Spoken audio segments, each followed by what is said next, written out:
Halo, assalamualaikum warahmatullahi wabarakatuh. Selamat datang kembali di Haryana Official. Kalian semuanya gimana kabar ini hari? Sehat? Semoga sehat selalu di perantauan, amin. Semoga kawan-kawan semuanya dipermudah segala urusan ya sampean. Semoga kawan-kawan semuanya dijauhkan dari mara bahaya, amin ya robbal alamin. Nah kawan-kawan, kali ini kita bakal membahas kasus 2 PRT Indonesia yang melanggar aturan di negara Hong Kong. Kemudian kasus kedua, diputus kontraknya Mbak Indonesia yang dimana majikan ini tidak menyukai penampilan tomboy.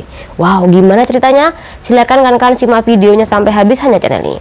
Oke, yang pertama kawan-kawan, jadi kemarin minggu ada 2 PRT Indonesia ini yang tertangkap 2 petugas. Pertama adalah petugas imigrasi, kemudian petugas makanan dan kebersihan lingkungan kawan-kawan.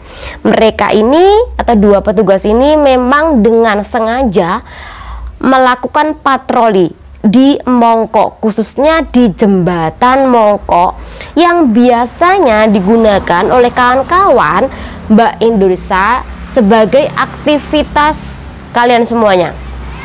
Di sana kalian bisa ngobrol, di sana kalian bisa minum, joget-joget. Bahkan ada juga mbak-mbak yang dengan sengaja melakukan jual beli.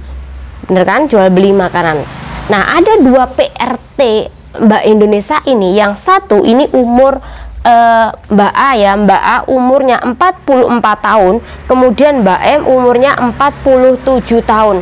Jadi mereka berdua ini sengaja sekali menjajankan makanan mereka kawan-kawan. Sebenarnya mereka ini sudah diintai.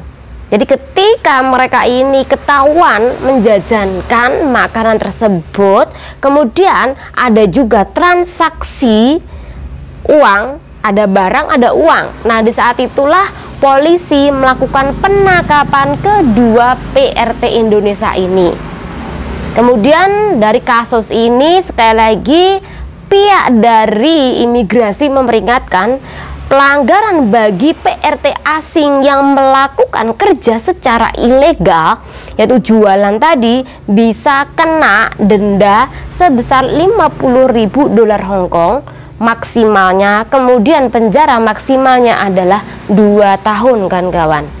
Oke, ini kasus yang pertama. Jadi hati-hati ketika kalian melakukan transaksi jual beli, baik itu makanan atau mungkin baju-baju gamis atau sejenisnya. Intinya lebih baik berhati-hati daripada Anda kena tangkap juga. Oke, yang kedua. Oke, panggil aja Mbak M. Mbak M ini kerja di Sunley kan kawan. Kerja di Sunley, alhamdulillah finish kontrak 2 tahun. Tapi Mbak Iki sebelum finish kontrak, dia keluar lebih dulu. Jadi 14 hari sebelum finish kontrak kerja Mbak Iki keluar. Dan majikan ini mengizinkan. Biasanya Mbak Eki nggak pernah libur, tapi ketika dia mau finish, dia diperbolehkan libur. Mungkin majikan berpikir, oh dia mau cari majikan baru nih, silahkan libur. Tapi tetap 1 bulan ini 2 kali kan kawan. Setelah dia libur sebelum finish dan dapat 14 hari sebelum finish untuk cari majikan, tetap aja Mbak M ini tidak mendapatkan majikan kawan-kawan.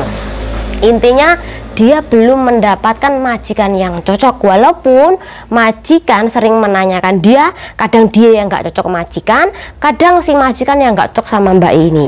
Pertama mungkin karena Mbak Eki bahasanya masih kurang.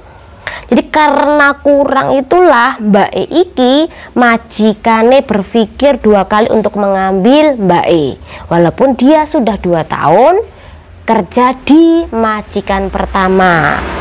Oke, setelah dia tidak mendapatkan majikan, akhirnya dia ini harus keluar dari Hong Kong kan kawan, karena tidak mendapatkan majikan.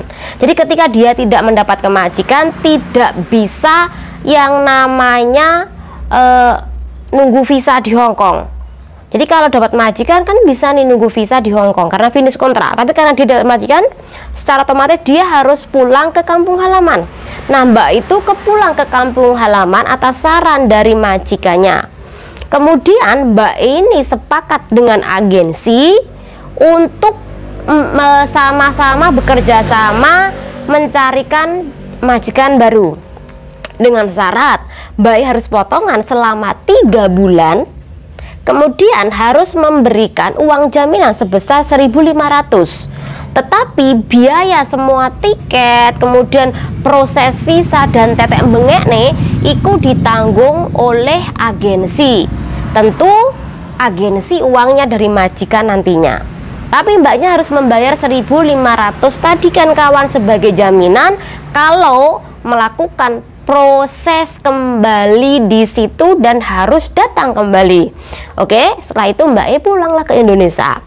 Setelah ditunggu-tunggu, alhamdulillah Mbak E iki sampailah turun visanya.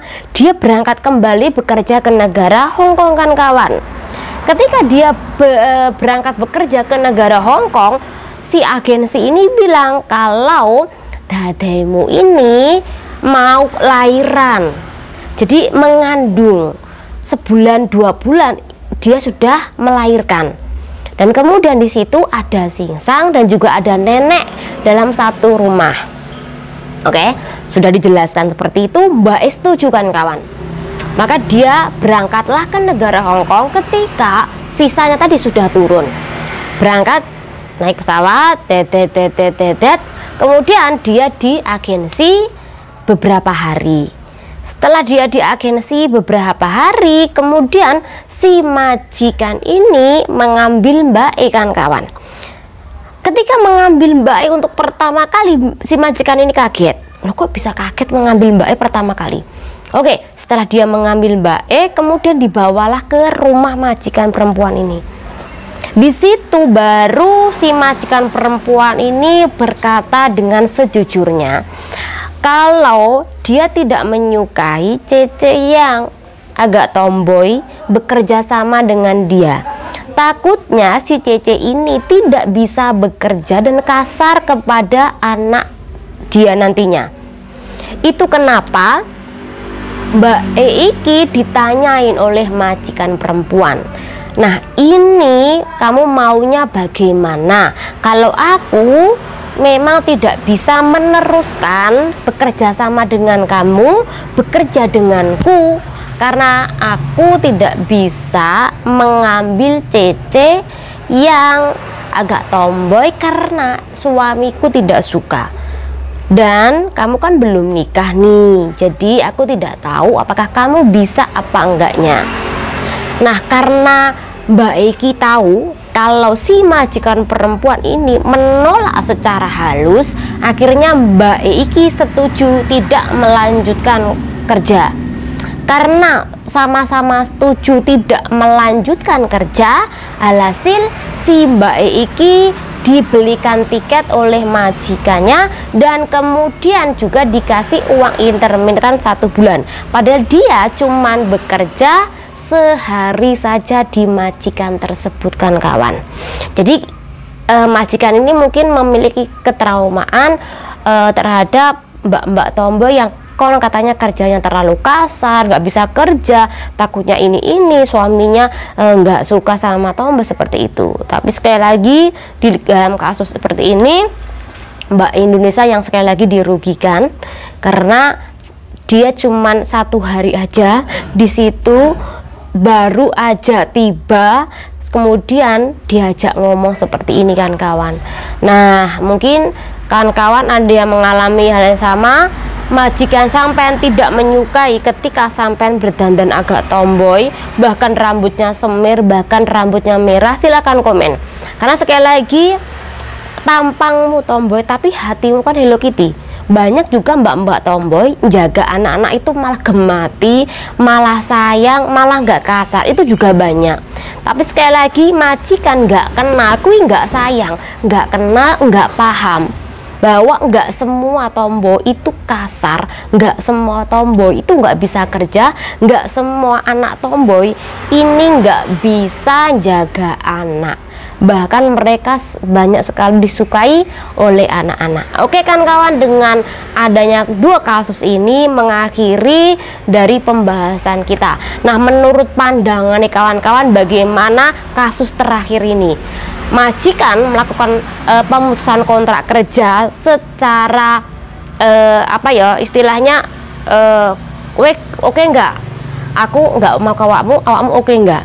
Jadi iki secara terang-terangan ngomong bahwa mereka sepakat untuk tidak melanjutkan kerja lagi. Menurut pandangan kawan-kawan bagaimana? Atau mungkin teman kawan-kawan ada yang mengalami, atau bahkan kawan-kawan sendiri yang mengalami, silahkan komen. Semoga dengan ada pembahasan ini bermanfaat buat kawan-kawan semuanya. Wassalamualaikum warahmatullahi wabarakatuh. Bye.